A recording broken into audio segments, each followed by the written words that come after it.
बिहार और मैं मुस्लिम समुदाय के लोगों को भी कहना चाहता हूं कि आप लोग जो जिसके समर्थन में हमेशा खड़े रहते थे, आज आप लोग ने ही उसके खिलाफ में मोर्चा खोला है कि उन्होंने वक्फ बोर्ड की जो ज़मीनें हथियार रखी थी उनको बेचने का, यहाँ तक कि मस्जिद के पास भी जो ज़मीन है उस ज़मीन को भी बेचने का काम कर रहे हैं। क्यों सोए हुए हैं हमारे बिहार के तेजस्वी प्रसाद यादव समाज के लोगों को बांटने का काम करते? उन्होंने अभी तक वक्फ बोर्ड की जो ज़मीन बेच दी गई है वक्फ बोर्ड के अध्यक्ष के द्वारा, करोड़ों रुपये की संपत्ति का जो उगाही की गई है, तो अभी तक उनका बयान क्यों नहीं आया? क्यों मौन धारण करके बैठे हुए हैं? अभी मेरे पास इसकी सबूत भी आई है और मैं इस बात का दावा करता हूं कि जो वक्फ बोर्ड की जमीन को एम्स के पास बेची गई है, पेट्रोल पंप के पास, उसके लिए जिलाधिकारी से लेके मुझे मुख्यमंत्री तक मिलना पड़े तो मैं उनसे मिलकर और उन सभी लोगों के ऊपर मैं कानूनी कार्रवाई करने की चेतावनी देता हूं। नहीं होगा उस जमीन का रजिस्ट्रेशन कैसे हो गया? वैसे भी जो दरभंगा के रजिस्ट्रार हैं उनके खिलाफ बहुत सारी कानूनी कार्रवाई शिकायतें आई हैं।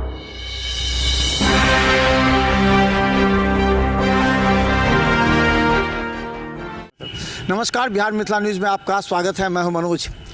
देखिए, आज बहुत बड़े मुद्दे पर हम लगातार 2 दिनों से चर्चा कर रहे हैं। पूरे दरभंगा में ये बात छा चुका है। जिस वक्फ बोर्ड को लेकर के पूरे देश में, ओबीसी से सभी पूरे देश में बीजेपी पर आरोप लगा रही है। जेपीसी कमेटी गठित हो गया, फिर भी कह रहा है हम नहीं मानेंगे, जेपीसी की बात को भी नहीं मानेंगे।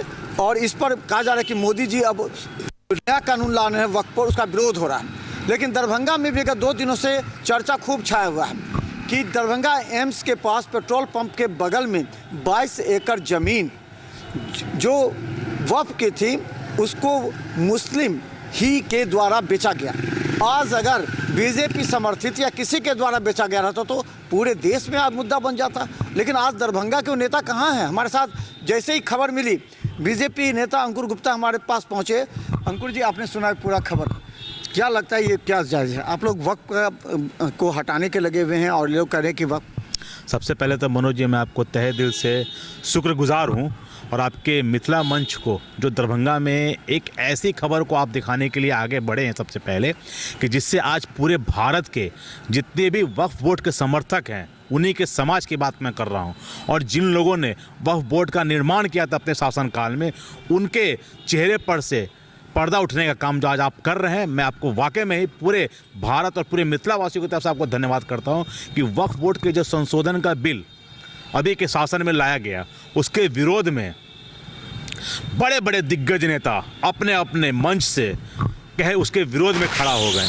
आज मैं पूछना चाहता हूं कि आज भारत में बिहार का दूसरा एम्स दरभंगा को, जो लोग हम पर, जो भारतीय जनता पार्टी पर जो हमेशा से लांछन लगाते आई है, जो गरीबों को दबा के भाजपा की आवाज़ों को दबाने का प्रयास किया, लेकिन भाजपा की आवाज़ दबने वाली नहीं है। आज आप देख लीजिए कि एम्स दरभंगा में बन रहा है, वहाँ पर पेट्रोल पंप के पास की ज़मीन आज वक्फ बोर्ड की निगरानी में बिक जा रही है और जिसका रजिस्ट्रेशन रोका गया था, जिसको लॉक लगाया गया था, आज किसके दबाव में उस रजिस्ट्रेशन को जो लॉक लगाया गया तो उसको खोल दिया गया है और ज़मीन रजिस्ट्री हो जा रही है। और मुस्लिम समुदाय के, उन्हीं के समुदाय के लोग जो कल तक भाजपा का विरोध करते थे कि नहीं वक्फ बोर्ड के में संशोधन नहीं होना चाहिए, आज वक्फ बोर्ड के खिलाफ वो खड़े हैं कि वक्फ बोर्ड की ज़मीन को पैसों लेके बेचे जा रहे हैं। और जो प्रशासन, मैं जिलाधिकारी महोदय से कहना चाहूँगा कि ये जिस पर लॉक लगा था ज़मीन का रजिस्ट्रेशन का, वो रजिस्ट्रेशन का लॉक किसके दबाव में खोला गया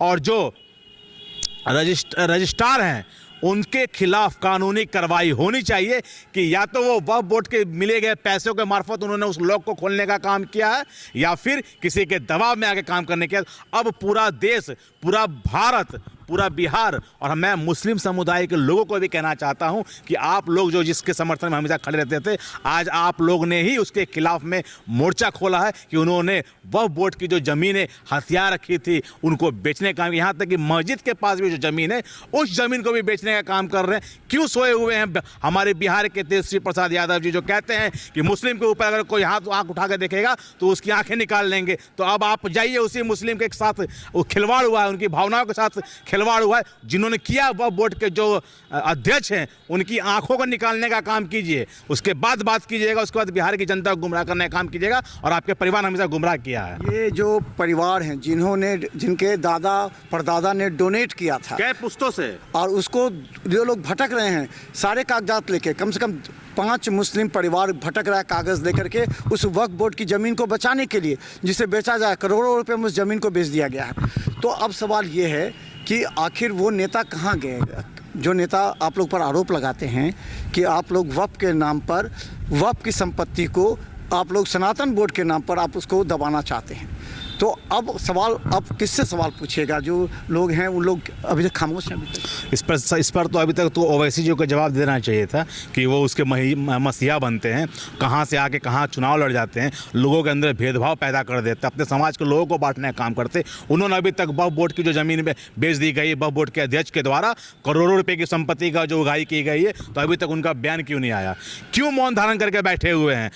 अभी मेरे पास इसकी सबूत भी आई है और मैं इस बात का दावा करता हूं कि जो वक्फ बोर्ड की जमीन को एम्स के पास बेची गई है, पेट्रोल पंप के पास, उसके लिए जिलाधिकारी से लेके मुझे मुख्यमंत्री तक मिलना पड़े तो मैं उनसे मिलकर और उन सभी लोगों के ऊपर में कानूनी कार्रवाई करने की चेतावनी देता हूं कि आप लोग अगर इस तरह दोबारा कर रहे हैं, पहले जो किए पहले उसका हिसाब दीजिए, उसके बाद फिर आपसे हम बात करेंगे। जिलाधिकारी ने एक जांच आदेश भी दिया है, एडीएम को दिया है जांच करने के लिए, क्योंकि ये पीड़ित परिवार डीएम से भी मिला है, रजिस्ट्रार से, रजिस्ट्री होने से 4 दिन पहले रजिस्ट्रार से मिला, लोगों ने सारा पेपर दिखाया, फिर भी हुआ। तो डीएम जांच कर रहे हैं, लेकिन ये लगता है कि इस तरह कई जगह ज़मीनें हैं जिस वक्फ बोर्ड को अभी तक क्लियर क्यों नहीं कर रहे लोग। अभी तक हमने कई बार पूछा कि वक्फ की अगर कितनी ज़मीन है दरभंगा में, वो क्लियर कीजिए, अभी तक नहीं हो रही है, ताकि इसको छिपाया जा सके। सबसे पहले तो जिला अधिकारी महोदय से मैं आग्रह करूंगा कि जो रजिस्ट्रार बैठी हुई हैं, सबसे पहले तो उनको निलंबित किया जाए और उनके ऊपर विभागीय कार्रवाई होनी चाहिए कि उन्होंने लॉक की हुई ज़मीन को किस लिए खोल दिया और वो ज़मीन की रजिस्ट्री आखिर कैसे हो गई। आप चले जाइए एम्स में, जो ज़मीन एम्स के इर्द गिर्द की ज़मीन है उसको लॉक कर दिया गया है। वो ज़मीन खुद प्रशासन कहते हैं, जिलाधिकारी महोदय सब कोई कहते हैं कि इस ज़मीन का रजिस्ट्रेशन नहीं होगा। तो जब जिस ज़मीन का रजिस्ट्रेशन नहीं होगा, उस ज़मीन का रजिस्ट्रेशन कैसे हो गया? वैसे भी जो दरभंगा के रजिस्ट्रार हैं, उनके खिलाफ बहुत सारी कानूनी कार्रवाई शिकायतें आई हैं। हर के ही लोग 7-7, 8-8 लोग वहाँ शाम के टाइम में घूमते हैं। किस लिए घूमते हैं, ये भी एक गहन जाँच का विषय है। हो सकता है कि उनकी मिली भगत से उस लॉक को खोल के रजिस्ट्री कर दिया गया हो ताकि किसी के पास ये बात ना आए। लेकिन मैं शुक्रिया अदा करता हूँ उस पीड़ित परिवार को जिन्होंने इस बात को उजागर करने का काम किया, और मैं भारतीय जनता पार्टी दरभंगा जिला उनके साथ कदम से कदम मिलाकर खड़े हैं। उन्हें जहां हमारी आवश्यकता रहेगी हम उनके साथ खड़ा रहेंगे और दोषियों के खिलाफ कानूनी कार्रवाई करने की मांग करेंगे। और जब तक उन्हें कानूनी कार्रवाई ना हो, जेल के सलाह को पीछे न जाए, तब तक हम चुप बैठने नहीं है। और इसके विरोध में हमारी भारतीय जनता पार्टी भी कदम से कदम मिलाकर खड़े होगी हर चौक चौराहे पर। तो बता दें, देखिए पीड़ित परिवार जो हैं उनके साथ अब बहुत से लोग हैं। कल से हमने खबर लगाई, उसके बाद करीब सैकड़ों लोगों का फ़ोन आया और ये जानने का प्रयास किए। सवाल ये है कि वक्फ बोर्ड पर बीजेपी को घेरने वाले वो तमाम महागठबंधन के नेता आज खामोश क्यों हैं? क्यों नहीं आज वो पीड़ित परिवार जो पूरे कागजात को लेकर के डीएम ऑफिस, एसडीओ ऑफिस, थाना, सब जगह घूम रहा है, आज उनको ही जान से मारने की धमकी दी जा रही है। उन लोगों ने लिखित आवेदन एसएसपी को भी दिया है, एसएसपी ने भी जांच के आदेश दिए हैं। लेकिन अब ये बड़ा सवाल हो रहा है कि आखिर वक्फ की कितनी संपत्ति है, ये आज तक डिक्लेयर क्यों नहीं हो रही है? क्योंकि ये संपत्ति पहले की होगी और इसका रिकॉर्ड तो होना चाहिए वक्फ बोर्ड के पास। अगर नहीं हो रही है, इसका मतलब मुस्लिमों की ज़मीन को वक्फ के कंधों पर रख करके बेची जा रही है, बेचने की साजिश है।